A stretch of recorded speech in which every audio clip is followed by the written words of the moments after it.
Hello all of you. जैसा कि आप सभी जानते हैं कि कोरोना वायरस के चक्कर में सारी क्लासेस जो ऑफ़लाइन की हैं वे चल नहीं पा रही हैं और एग्ज़ामिनेशन अगर देखा जाए तो मार्च या अप्रैल में इस बारी होने वाले हैं इंटरमीडिएट कॉमर्स के, ठीक है। तो उसको देखते हुए हम ऑनलाइन क्लासेज में जाने वाले हैं इस साल।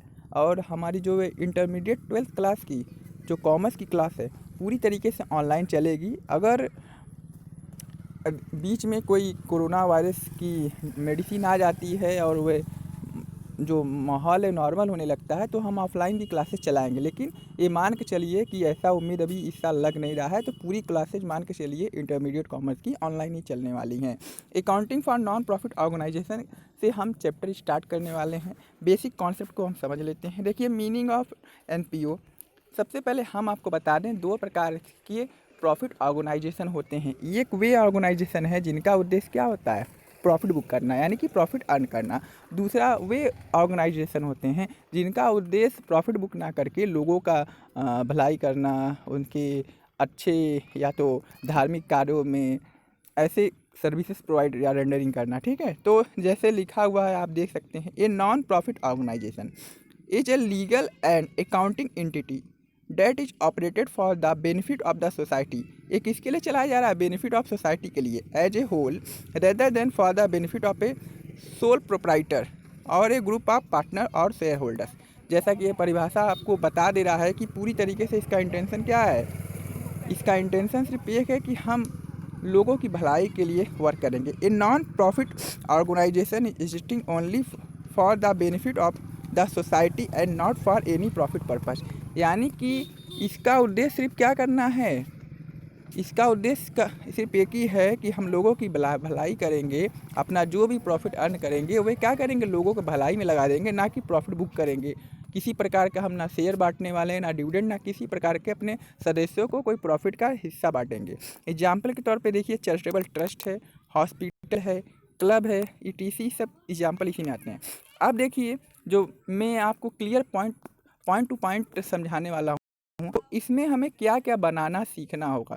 जैसे फाइनेंशियल स्टेटमेंट ऑफ एनपीओ, हम एनपीओ में क्या क्या बनाना सीखेंगे। These organisation prepared following statement at the end of the year. हमें क्या क्या बनाना होगा, आप देख सकते हैं सीधे सीधे। हमें रिसीप्ट एंड पेमेंट अकाउंट्स, पहला हमें क्या बनाना है, रिसीप्ट एंड पेमेंट अकाउंट। दूसरा हमें क्या बनाना है, इनकम एंड एक्सपेंडिचर अकाउंट और बैलेंस शीट। यानी कि हम इस लेसन में 3 अकाउंट बनाना सीखेंगे, ठीक है। पहला कौन सा अकाउंट बनाना सीखेंगे, रिसीप्ट एंड पेमेंट अकाउंट। तो रिसीप्ट में देखिए, जो भी पैसा संस्था को या तो जो एनपीओ को है रिसीप्ट होता है, चाहे वो चंदे के थ्रू रिसीप्ट हो, चाहे वे कोई मान लीजिए अपना कोई छोटा मोटा वर्क कर रही हो उससे उसके रिसीप्ट हो, तो वे सारे रिसीप्ट हो जाती हैं। ये पूरी तरीके से मान के चलिए कैश बुक है। अगर आप 9th और फर्स्ट ईयर में या 10th भी मान लीजिए आपने लेजर बनाया होगा कैश बुक, ठीक है, 1 कॉलम कैश बुक जो होता है कैश बुक, तो एकदम सेम उसी के पर्पज़ से चलता है। रिसिप्ट होगा तो हम उसको क्या कर देंगे, 2 में रिसिप्ट कर लेंगे, कोई पेमेंट करना होगा तो हम बाय में उसको क्या कर देंगे, हम पेमेंट कर देंगे। वही वाला मेथड यहाँ पे चलेगा। तो रिसीट एंड पेमेंट अकाउंट, इसके बारे में हम पूरी चर्चा करेंगे और क्वेश्चंस भी लगाएंगे। इनकम एंड एक्सपेंडिचर अकाउंट, देखिए इनकम एंड एक्सपेंडिचर अकाउंट क्या है। जिस प्रकार अगर आप 10th में पढ़े होंगे पीएल अकाउंट बनाना है, तो जो भी संस्थाएँ प्रॉफिट बुक करती हैं वे क्या बनाती हैं, ट्रेडिंग एंड पीएल अकाउंट। और जो संस्थाएं प्रॉफिट बुक नहीं करती हैं वो उसके बिहाफ पे क्या बनाती है, इनकम एंड एक्सपेंडिचर अकाउंट, ठीक है। तो इनकम एंड एक्सपेंडिचर अकाउंट क्या होता है, 1 ईयर यानी कि फाइनेंशियल ईयर का हिसाब किताब है कि कितना हमने रियल में खर्चा किया और रियल में कितना हमारी इनकम हुई। जैसे मान लीजिए ये होता है कि इनकम और एक्सपेंडिचर अकाउंट में मान लीजिए हमने मजदूरी किसी मजदूर को देना था 500 रुपीज़, ठीक। तो हमने क्या किया, कहा भैया आप 400 रुपये ले लो, कल आप फिर काम करने आओगे तो फिर हम आपको दे देंगे जब टोटल, यानी कि जिस दिन का वर्क पूरा कंप्लीट होगा उस दिन हम आपको टोटल अमाउंट पे कर देंगे। नहीं तो बीच वाले दिन में हम हाफ या एक कुछ पोर्शन पेमेंट कर देंगे, पूरा नहीं पेमेंट करेंगे। तो होता क्या है कि वर्ष के अंत में, ठीक है, जब 31 मार्च आता है तो हमारे में कुछ ऐसे मज़दूरों का पैसा होता है जिससे हमने सर्विसेज तो ले ली होती हैं, लेकिन हम क्या करते हैं, उनको टोटल पे तो करते नहीं हैं। तो उनको पे कब करेंगे हम, नेक्स्ट ईयर में। लेकिन वह खर्चा किस साल का है, इस साल का है ना, तो हम उसको आउटस्टैंडिंग सैलरी खर्चा मान के क्या करेंगे, हम उसको इस साल बुक करेंगे जिस साल का वो खर्चा है, ना कि जिस समय वो रियल में कैश पेमेंट होगा। ठीक है, हमें इसमें क्या देखना है, रिसिप्ट एंड पेमेंट अकाउंट में देखना है होता है कि कब रियल में कैश आता है और कैश जाता है। ठीक उसका उल्टा इनकम एंड एक्सपेंडिचर अकाउंट में देखना है किस साल का खर्चा है और किस साल का इनकम है। तो दोनों में अंतर समझ रहे हैं, ये भी में। और इसके बाद हम बनाना सीखेंगे बैलेंस शीट। अगर आप लोग ट्वेल्थ क्लास में अगर आपने इनकम एंड एक्सपेंडिचर अकाउंट अगर आपने इनकम एंड एक्सपेंडिचर अकाउंट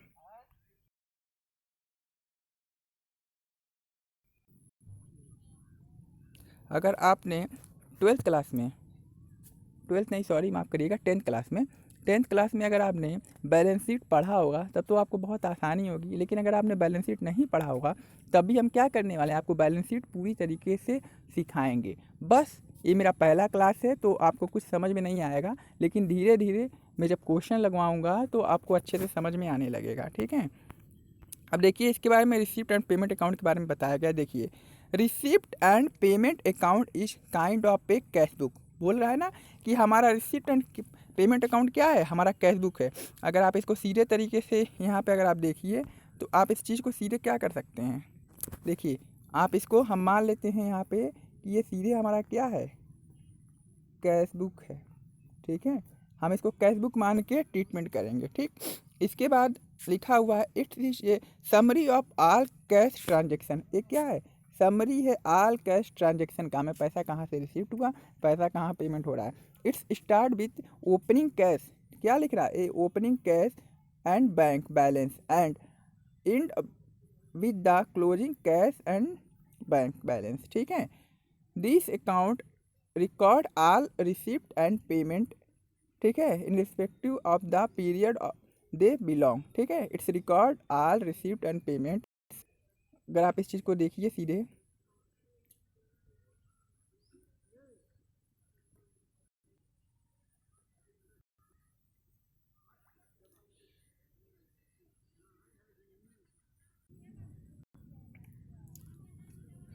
बोल रहा है this is a trial balance but A cash trial. ठीक है, this is not a trial balance but एक कैश ट्रायल, यानी कि इसमें हमें बताना चाहते हैं कि ये ट्रायल बैलेंस नहीं, लेकिन कैश का ट्रायल कर लेता है, पैसा कहाँ से आया है और कहाँ से गया है।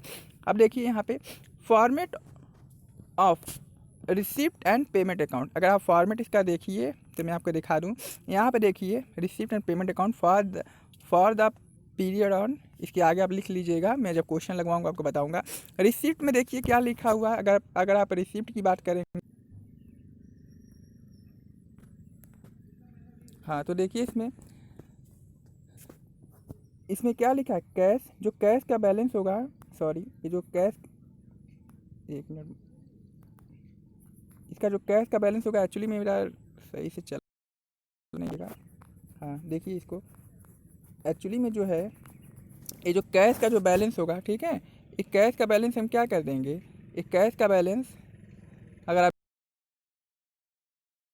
देखिए,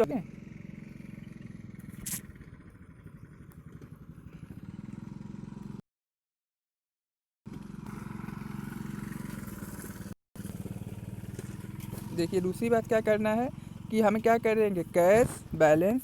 और देखिए टू सब्सक्रिप्शन क्या होता है, सब्सक्रिप्शन डेबिट साइड में आइए, तो सब्सक्रिप्शन क्या होता है कि हम वे चंदा, जिस प्रकार की हम दुर्गा पूजा में देखते हैं ना, दुर्गा पूजा में मूर्तियाँ बैठाते हैं या तो कोई ऐसा सोशल इवेंट करते हैं जिसमें हम चंदा मांगते हैं, तो हमने प्रीवियस ईयर में कितना रिकॉर्ड किया था, करंट ईयर में कितना रिकॉर्ड किया था और नेक्स्ट ईयर का हमें कितना बचा हुआ था, या तो हमें एडवांस आ गया इस चीज़ में। देखिए इसके बाद 2 लिखा एंट्रेंस फीस, जो हमें एंट्रेंस फीस जैसे कुछ होता है, सदस्यता क्लब का शुल्क फीस लेते हैं, तो अगर कोई ऐसा हमने फ़ीस कैश में वसूली की है या चेक के थ्रू, तो हम यहाँ पे लिखेंगे। डोनेशन फॉर बिल्डिंग, अगर हमने कोई डोनेशन लिया है बिल्डिंग के लिए तो हम क्या लिखेंगे, यहाँ पे लिखेंगे टू जर्नल डोनेशंस। ठीक, to life of membership fees, अगर कोई लाइफ ऑफ मेंबरशिप फीस लिया गया तो भी इसको यहाँ बुक किया जाएगा।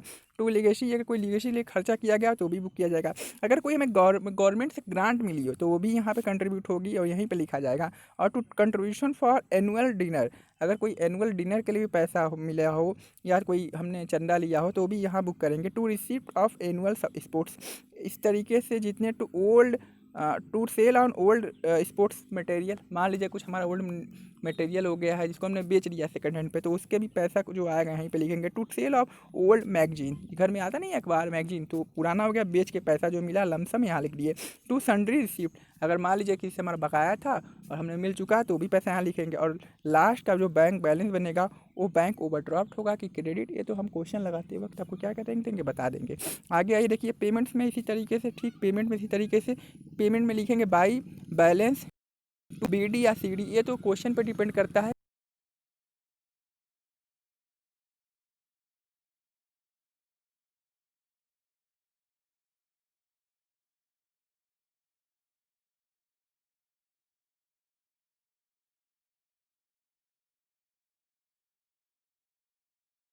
कि आपका दिखा देंगे। अगर कोई हमने रेंट पेमेंट किया हो, इंश्योरेंस का हमने पेमेंट किया हो, या देखिए फर्नीचर कोई ख़रीदा हो, फर्नीचर खरीदने के लिए ये नहीं डिपेंड करता है कि पर्सनल अकाउंट है, रियल है कि कैसे। आपको सिर्फ एक बात की नोटिस करनी है कि हमारे पॉकेट से कैश जा रहा है कि नहीं। अगर कैश जा रहा है तो किसी में जाए, हम उसको उसको पेमेंट मांगेंगे। उसी प्रकार अगर कोई फर्नीचर खरीदा हो कोई NGO ने या तो NPO ने, तो उसको हम पेमेंट मानेंगे। बाय स्पोर्ट्स इक्विपमेंट हुआ, by book of periodical, by audit fees, audit करवाना होता है ना संस्थाओं का, NGO का भी ऑडिट होता है, तो ऑडिट में जो खर्चा होता है वो यहाँ पे शो करेंगे। बाय प्रिंटिंग एंड स्टेशनरी, ठीक है। इसी तरीके से देखिए जितने भी बैंक चार्ज हैं, पोस्ट ऑफिस एंड टेलीग्राम्स है, बाई वाटर एंड इलेक्ट्रिसिटी है, कन्वीनियंस है, सन्ड्री एक्सपेंसेज है, एनुअल डिनर एक्सपेंसेज है, और इन्वेस्टमेंट का है। इस तरीके से हम क्या करेंगे, आप इसका एक काम करिए, जिस तरीके से मैं यहाँ पे देखिए एक आप इसका स्क्रीनशॉट ले लीजिए, ठीक। और नहीं तो मैं टेलीग्राम ग्रुप में अपने डाल दूंगा, आप टेलीग्राम से क्या कर सकते हैं,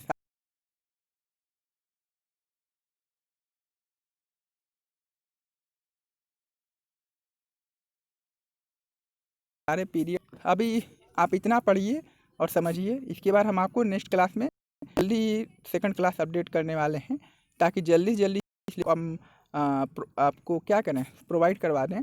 बहुत जल्दी में मैं वीडियो बना रहा हूँ, लेकिन धीरे धीरे जैसे जैसे मैं टाइम मुझे पूरा मिलेगा, मैं बहुत आपको कोई प्रॉब्लम नहीं होगी, दिक्कत नहीं होगी, और मैं लाइव आकर भी पढ़ाऊँगा, क्योंकि अभी शुरुआती क्लास है, कुछ रिसोर्सेज की कमी है, और मैं थोड़ा दूसरे एरिया में हूँ, अपने ऑफिस में हूँ नहीं, तो इसलिए मुझे थोड़ा ऐसे माहौल में पढ़ाना पड़ रहा है, तो थोड़ा सा आपको कॉम्प्रोमाइज़ अभी करना होगा, ठीक है। Thank you.